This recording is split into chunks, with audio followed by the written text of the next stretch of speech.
En 1989, en la ciudad de Warwick, Rhode Island, Vicky Cushman, de 29 años, conoció al carpintero local Todd Berry. Comenzaron una relación llena de pasión, pero sin compromiso. A pesar de ello, Vicky estaba entusiasmada y con el tiempo deseaba algo más serio con Todd. Un día, Vicky sorprendió a Todd en su trabajo, lo que lo asustó y llevó al fin de la relación.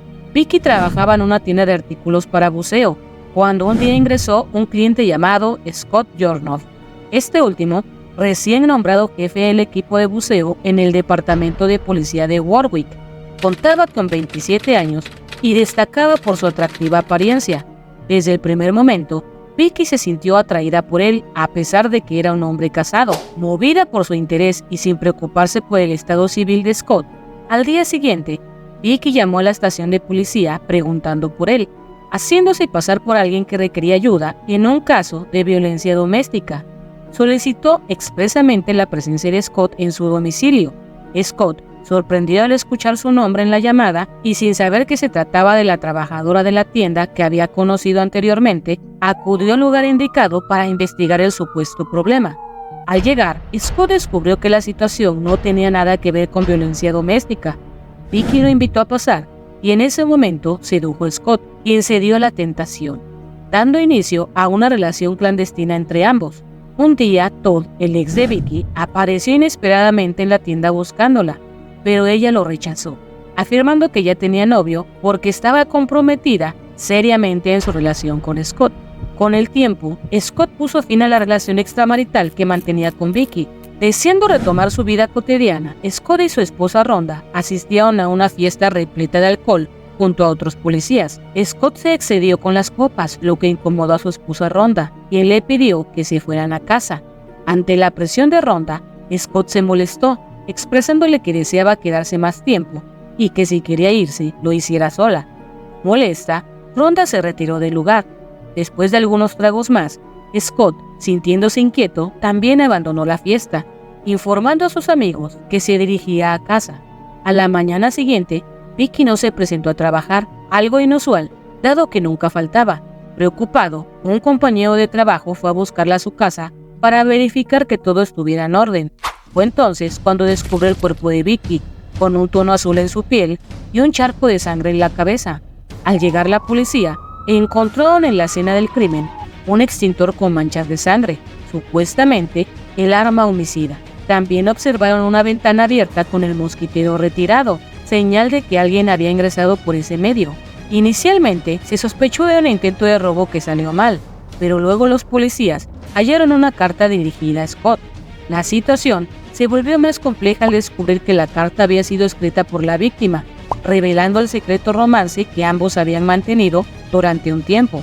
El capitán de Scott lo citó a su oficina para abordar ese detalle. Durante el interrogatorio, el capitán le preguntó directamente si él era el responsable del homicidio, pero Scott lo negó rotundamente. Incluso estuvo dispuesto a someterse al polígrafo, pasando sorprendentemente la prueba y siendo descartado como culpable. A pesar de la insistencia de la familia de Vicky en encontrar al culpable, el caso se cerró, dejando muchas incógnitas sin resolver. 2 años después, el caso se reabre, pero esta vez con la intervención de los policías estatales, quienes al enterarse de la implicación de Scott, comienzan a cuestionarse si los policías locales de Warwick protegieron a uno de los suyos. Inician nuevas investigaciones, entrevistando a uno de los asistentes de la fiesta que tuvo lugar la noche antes del asesinato. El testigo sostiene que Scott abandonó la fiesta a las 11 p.m. y regresó alrededor de las 2 a.m., mostrando un comportamiento extraño, como si algo le hubiera sucedido. Los policías asumen que entre las 11 p.m. y las 2 a.m., en esas 3 horas, Scott cometió el asesinato de Vicky. Como resultado, lo arrestan y lo condenan a cadena perpetua. Este caso, que parecía cerrado, tomó un giro inesperado 6 años después de la condena de Scott. Un día, un hombre ingresó a la comisaría estatal expresando su deseo de confesar el asesinato de Vicky Cushman. Se trataba de Todd Berry, el carpintero que era ex de Vicky. Todd confesó que aquella noche se encontraba extremadamente ebrio y drogado. Bajo la influencia de estas sustancias y pensando en Vicky, se le ocurrió ir a su casa y entrar por la ventana. Al encontrarse con Vicky dentro de la casa, ella se asustó y lo enfrentó. En medio de la discusión, Todd perdió el control de sus emociones y de sus acciones, tomando un extintor y golpeándola fuertemente en la cabeza. Al darse cuenta de su terrible error, entró en pánico, abandonó rápidamente el lugar y la dejó en el suelo. Todd confesó porque a lo largo de los años, la culpa no le permitía vivir en paz, especialmente sabiendo que un hombre inocente pagaba por lo que él había hecho. Scott es informado de todos los acontecimientos mencionados y es puesto en libertad, mientras que a Todd le imponen una cadena de 30 años de prisión. Resulta irónico que Scott haya enfrentado la peor racha de mala suerte al ser condenado por la carta de desamor encontrada y las 3 horas que estuvo fuera de la fiesta. Habría sido este castigo de la vida por su infidelidad. Sin embargo, al mismo tiempo, Scott experimenta la mejor suerte posible, ya que pocos inocentes en prisión pueden afirmar haber tenido la fortuna de que el verdadero culpable se entregara por voluntad propia.